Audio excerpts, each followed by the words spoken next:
Meow meow. It's me. New moon. What happened to the old one? So, before I forget, I am gonna be moving, or not moving, but the next ASMR psychic video is gonna go on my M for Medium channel, unless someone gives me a really good reason to not do these videos in a particular channel. I'm just gonna do it. I do feel a little crappy because I know that some of you probably subscribe to this channel specifically for the ASMR.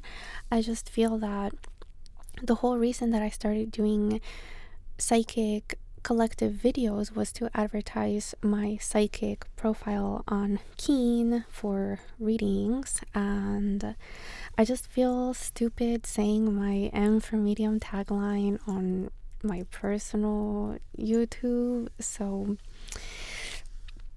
yeah, I'll link to it, but from now on I'm gonna move them over there unless something pops up.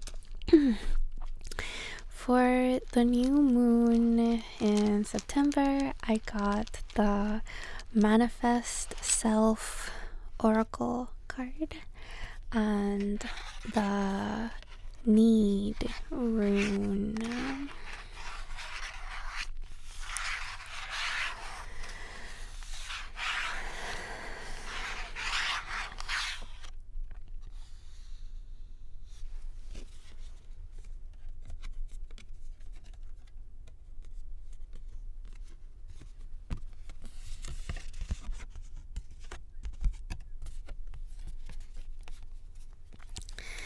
Well, I think the synchronicity of it being a new moon, being the manifest self, is pretty obvious. And the need rune symbolizes needs, or now these, but I go by the Futhoric alphabet, so it's need. Needs and desires, and this is the second time that we talk about desires in a reading. But it's needs and desires for work and play. I feel that a lot of the times it feels as if it's one or the other, or you're working or you're playing, or unless you're really lucky then you play for work. And the play for work just reminds me of The Shining, and but I really feel that it should be it should be an interwoven thing. And I'm a huge fan of Maggie Rose Cunningham's take on the runes, and I feel she's just so connected to the runes. One of the things that she says about the need rune is that, most importantly, it teaches you what you should want, what you should desire, and it does this by trials by fire, pretty much. So for the purposes of this reading, I'm gonna be using the word desire and need interchangeably.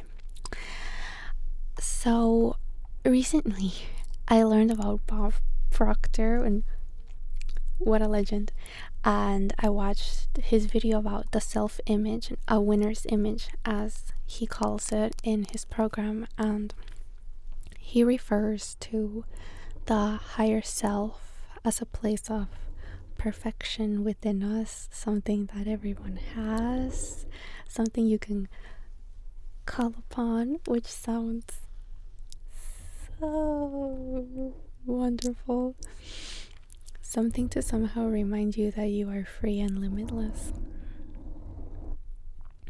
and that you're perfectly fine just the way that you are, and that you can make the changes you desire to see in your perception just by making one change at a time. I never thought about the higher self that way. I always thought that it was my future self, but not some kind of winged angelic presence, or my higher self is a winged angelic presence, but yours can look different. um, but it's something, this manifest self thing, this higher self thing, it's something that is, I never thought it's something that is already expressing itself to me. It has been showing itself to me, and it's expressing itself through me as well. I also recently heard in a YouTube commercial, your spirit is not in your body is in your spirit. And I do think it's so easy to look at ourselves in the mirror and see all the freaking blemishes that should not be there, that we really want to fix, and what should be smaller and what should be bigger. And a lot of it we can change, and some we can only change to a certain extent or momentarily. And with Bob's video and this reading, what channeled through me, okay, what came through is that we can also change who is looking back at us. And if you want your desires to manifest in your perception, it is about changing physical things and one step at a time. But that is what you should do. But for what your desires, for them to really manifest, you need to change who is looking back at you in a mirror. So the advice I have for this new moon is to think. Like I heard Bob Proctor say in another video, most people don't think.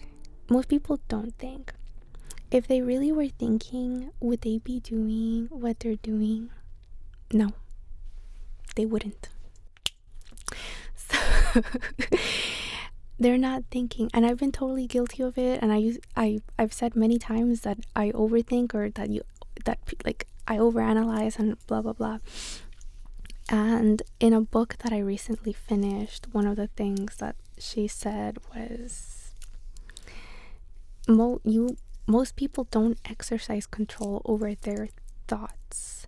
And if you cannot detach your thoughts from your emotions, you're gonna have a problem, because then you're gonna act impulsively based on those emotions. And you don't want that. You want your prefrontal cortex thoughts. Your fear thoughts, your over-analytical thoughts, those are your amygdala thoughts. You don't want that.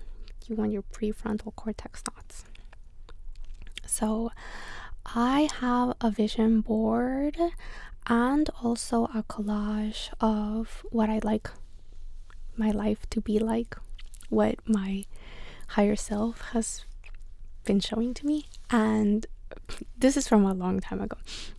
My collage is very tangible and detailed and has more low-hanging fruit than my vision board that is more inspiration based. Recently I was thinking that maybe I haven't truly thought about what my collage would feel like, what it would entail, what it would really look like. I haven't, like Bob would say, I haven't fantasized about it. I just did the collage, and I did it very ritualistically, and you don't have to do this.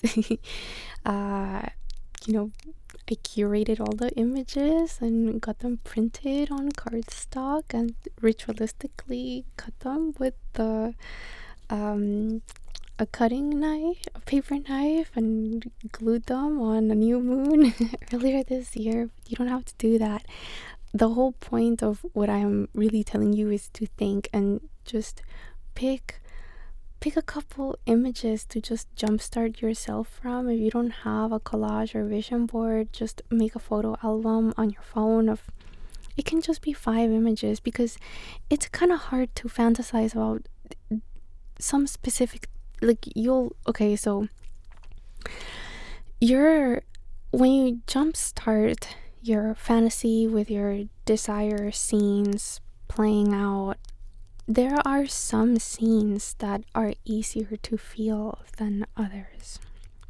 And I wrote this and I'm recording this a few days before the new moon, so I am planning on doing it a few more times.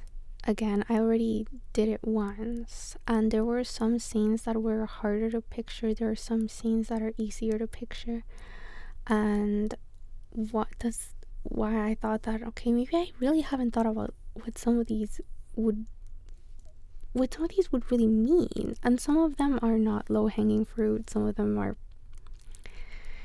you never know about timelines, but some of them I can tell are the bigger challenges, and so those tend to be the hardest ones to fantasize about, I feel, to really visualize and feel, So pay attention to what is easy to imagine, what's easy to feel, which ones are hard to, and also think about if you have your desires, that you are specific scenes that you're trying to see, which ones would be the beginning, middle, and end. What happened to me, which I don't want you to get discouraged, because I was kind of getting discouraged, is that some of them were hard to imagine, and then I started having some intrusive thoughts about some scenes not letting me imagine other things, and then I got to the point where I thought, plenty of my wishes are all dead and buried, Why bother with this BS?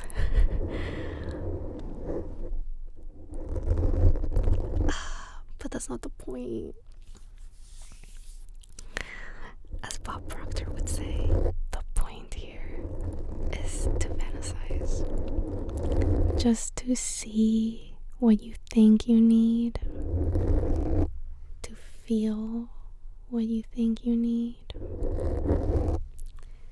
To know what you think you desire.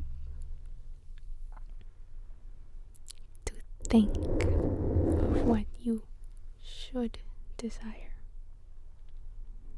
To know what you need now. The oracle suggests putting a 5-minute timer to do this, and if you're only gonna do it once on the new moon, I suggest doing it for 20 minutes. But if you plan on doing it multiple times, how I am, then 5-10 minute increments are good. If you have a vivid imagination, maybe try to do the 15 or 10. So that is our new moon reading, and happy thinking. Go visualize, go fantasize.